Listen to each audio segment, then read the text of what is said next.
The year is 70 after Christ. The heart of the empire beats, but it carries the scars of tyranny. Where the selfish opulence of Emperor Nero's golden palace once stood, a new leader, Vespasian, makes a decision that will change the face of the city forever. He decides to return the land to the people of Rome. Nero's artificial lake, a jewel of private vanity, will be drained. In its place will rise the greatest entertainment structure the world has ever seen. The Flavian Amphitheater, which history will know as the Colosseum. The work begins not with stone but with mud and sweat. Thousands of workers, many of them prisoners of war brought from Judea, are thrown into the muddy valley to dig. The work is brutal. They must open a colossal elliptical trench, 13 meters deep, to house the foundations. The sun beats down, the earth is heavy, and the air is filled with the constant sound of shovels and pickaxes. It is a demonstration of brute force and precise engineering. Roman architects, masters of geometry, trace the perfect lines of the ellipse. They know that the weight of the structure to come will require an indestructible base. And the Roman answer to indestructibility is their concrete, the cementitium. A revolutionary mixture of volcanic ash, lime, and stones that hardens even underwater. The concrete is prepared and poured continuously into the gigantic wooden forms at the bottom of the trench. The work cannot stop, not even at night, to prevent the concrete from drying unevenly and creating points of weakness. Under the flickering light of torches, the foundation takes shape, a massive gray ring that will serve as an anchor for the giant. When the sun rises over the valley, the base is ready. Far away in the quarries of Tiber, the stone that will give the Colosseum its face is being extracted. White, bright, and resilient travertine. Colossal blocks are cut from the living rock, an arduous task that fills the air with white dust. These gigantic blocks are then transported for miles on reinforced wagons, pulled by teams of oxen straining every muscle under the crushing weight. When the stone arrives at the construction site, the valley transforms into a labyrinth of materials and frantic activity. To lift these blocks, the Romans use immense wooden cranes, powered by human strength. Slaves walk exhaustingly inside giant tread wheels, generating the force needed to hoist tons of stone. It is a mechanical ballet of thick ropes, creaking pulleys, and wood under extreme tension. The first block of travertine is positioned on the concrete foundation, marking the beginning of the elevation. Skilled masons carve and adjust each stone with millimeter precision. The Romans do not use mortar to join the blocks of the exterior facade. Instead, they use iron clamps in the shape of a dovetail, sealed with molten lead. It is a technique that ensures flexibility and resistance against earthquakes. Slowly, the first ring of pillars begins to curve through the valley, a perfect geometry of white stone emerging from the dark earth. Wooden scaffolds are erected like a web around the stone, allowing workers to reach ever greater heights. Inside, the radial walls begin to be built with blocks of volcanic tuff, a lighter stone joined by mortar. The internal labyrinth begins to take shape, as the sun sets over the completed first floor. The year is 73 after Christ. The first floor stands firm, and the challenge now is to raise the arches. Roman builders master the art of the arch, a structure capable of supporting immense weight by distributing the forces along its curve. Wooden centerings, semicircular forms, are positioned between the pillars. Upon them, the stone voussoirs are carefully placed. The moment of greatest tension occurs when the keystone, the lock of the arch, is fitted at the top. With heavy blows from wooden mallets, the stone is forced into its place. When the wooden centering is removed, the arch supports itself, a triumph of physics and engineering. In the internal corridors, the ambulacra, concrete is poured over wooden forms to create the barrel vaults, the curved ceilings that will support the seating. The environment is dark, lit by torches, filled with smoke and the strong smell of wet lime. When the concrete dries and the wood is removed, the mark of the boards is imprinted forever on the gray surface. The first floor, with its 80 arches of the Doric order, is complete, a crown of white stone shining under the Roman sun. The construction advances to the second level. Millions of red clay bricks arrive at the site, passing from hand to hand in a tireless human chain. Inside, the technique of opus mixtum combines bricks and tuff to create strong and flexible internal walls. On the exterior facade, the cranes must now lift the travertine blocks to a height of 12 meters. Vertigo begins to become part of the daily work. The pillars of the second level, now of the Ionic order, are erected. Sculptors work suspended in the air, carving the spiral volutes directly into the already installed stone. The sound of chisels cutting marble echoes through the valley. For the vaults of the second floor, engineers use pumice stone in the concrete mixture, making the structure lighter without losing strength. The height increases and with it, the danger. Workers balance on narrow scaffolds, defying gravity with every movement. The second floor is completed, adding another 80 arches to the colossal structure. From inside the future arena looking up, the sky is framed by 2 rings of white stone, a sight that inspires awe and admiration. Logistics become even more complex for the third level. Wagons bring increasingly longer logs to build taller cranes.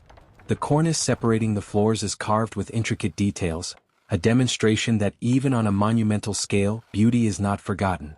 The Colosseum now dominates the landscape of Rome, a mountain of stone built by human hands, glowing with the warm colors of the sunset. The year is 76 after Christ. The structure must reach its maximum height. Even larger cranes are assembled on the already elevated platforms, hoisting massive logs in a dangerous ballet of creaking ropes and pulleys. On the third level, at a height of 24 meters, the wind blows strong, testing the workers' balance. The pillars are now of the Corinthian order, and sculptors detail the acanthus leaves in the white stone, while dust flies into their faces. Inside, the concrete with pumice continues to be poured to form the upper vaults, exhausting work in narrow, dusty corridors. The arches of the third level are closed, and the final keystone is fitted with a dull thud that reverberates throughout the structure. While the Colosseum rises to the sky, an equally colossal work begins underground. In the center of the arena, hundreds of workers dig the dry earth to create the hypogeum, the complex network of tunnels and cells that will serve as the backstage of the amphitheater. The sound of pickaxes striking rock is deafening. In the dark tunnels, lit only by torches, brick retaining walls are erected. The air is thick with smoke and the smell of wet mortar. On the exterior facade, the transition to the fourth level, the attic, begins. Unlike the lower floors, the attic is a solid wall without open arches. Travertine blocks are stacked 30 meters high, facing relentless winds. Rectangular Corinthian pilasters are carved directly into the smooth wall, a work of extreme precision at heights. Stone corbels are installed with perfectly aligned holes. They will serve to support the masts of the gigantic awning that will cover the amphitheater. Inside, the white marble steps begin to be laid over the concrete seating. The marble is dragged, adjusted, and polished until it shines blindingly under the sun. In the hypogeum, Roman engineering shows its mechanical genius. Heavy wooden tracks and shafts are installed for the elevators that will bring beasts and gladiators to the arena. The sound of saws and hammers echoes in the darkness. In the internal corridors, white stucco is applied over the bricks, creating a smooth surface that is soon decorated by painters with vibrant geometric patterns in red, yellow, and black. Outside, the square around the Colosseum is paved with large travertine slabs, a noisy and dusty job that transforms the construction site into a monumental space. At the top of the attic, 48 meters high, the final cornice is installed. Workers tied with ropes fight against the howling wind to position the last stone. In the upper seating, wooden seats are built for the plebs, filling the air with the smell of fresh resin and sawdust. Underground, the aqueduct and drainage system is tested, water flowing through the brick and lead channels, a refreshing sound in the darkness. Finally, the gigantic scaffolds that covered the facade begin to be dismantled. Dust rises as the wood falls, revealing the colossal white travertine structure in its entirety. The Colosseum stands against the sky of Rome, a triumph of engineering and imperial will, silent and majestic in the sunset. The year is 80 after Christ. The stone structure is ready, but the Colosseum still needs its final touches to become the marvel the world will know. At the top of the attic, sailors from the imperial fleet of Misenum, accustomed to working at heights and handling complex rigging, install 240 massive wooden masts. They run along the narrow edge, fitting the pine masts into the holes of the cornice. Ropes as thick as human arms are tied to the masts and connected to stone bollards in the exterior square. The tension is immense, the wood creaks and the ropes snap. In the square, hundreds of sailors pull the ropes in unison, raising the central cable structure over the empty arena. It is an epic effort, coordinated by rhythmic chants. High above, the immense raw linen canvas, the velarium, begins to be unrolled. The heavy fabric flaps violently in the wind as it gradually covers the seating, creating a giant shadow that protects the interior from the scorching sun. The amphitheater now has a canvas roof, with a central oculus that lets in a dramatic beam of light. Underground, the hypogeum receives its final adjustments. Heavy iron grates are installed in the beast cells, the metallic sound echoing through the dark corridors. The wooden elevators are tested, slaves turn heavy capstans, and the capsules rise through the dark shafts, a complex mechanism ready to surprise the audience. Above the hypogeum, the arena floor is built with massive oak beams and planks, covering the underground labyrinth. The sound of mallets striking wood fills the space. The final touch is the sand, the arena, spread over the wooden floor to absorb the blood that will soon be spilled. The golden grains fall softly, covering the boards. In the lower seating, the podium, carved marble seats are installed for the senators and the emperor. In the corridors, colossal marble and bronze statues are moved on wooden rollers to their niches, decorating the space with the glory of Roman gods and heroes. On the exterior facade, statues are placed inside the upper arches, shining against the white stone. Above the main entrance, gilded bronze letters are fixed to the marble dedicatory inscription, a work of precision that reflects the sunlight. In the exterior square, hundreds of slaves sweep the stone dust, cleaning the construction site and revealing the flawless pavement. Inside, a final test of the elevators makes a trapdoor open violently, throwing dust into the air. The large iron gates of the corridors are opened, allowing light to invade the darkness. From the highest seats, the view of the empty arena is dizzying and perfect. On the facade, Roman numerals are painted in bright red over the entrance arches to organize the crowd. The Colosseum is completely ready. The dust has settled. The monumental structure dominates the landscape under the golden light of dawn. Inside, the empty arena waits in silence, bathed by the central beam of light, a palpable tension before the games begin. The day of the inauguration has arrived. Emperor Titus decrees 100 days of games to celebrate the completion of the amphitheater. At dawn, tens of thousands of Roman citizens walk towards the entrance arches. The sound of thousands of sandals hitting the pavement and the deep murmur of the crowd fill the air. They flow quickly through the dark tunnels of the vomitoria, emerging into the blinding light of the seating. The plebs settle into the wooden seats at the top, the creaking of the boards mixing with conversations and laughter. In the imperial box, Titus sits in his marble chair, surrounded by Praetorian guards in shining armor. Above the arena, 50,000 spectators are seated under the shadow of the velarium. The roar of the crowd is massive, sounding like a rough ocean. In the absolute contrast of the dark underground, sweating slaves prepare the cages. The terrifying roar of lions and the striking of claws against iron echo in the hypogeum. 8 slaves push a capstan with maximum force, the wood creaking under extreme tension, raising a heavy cage.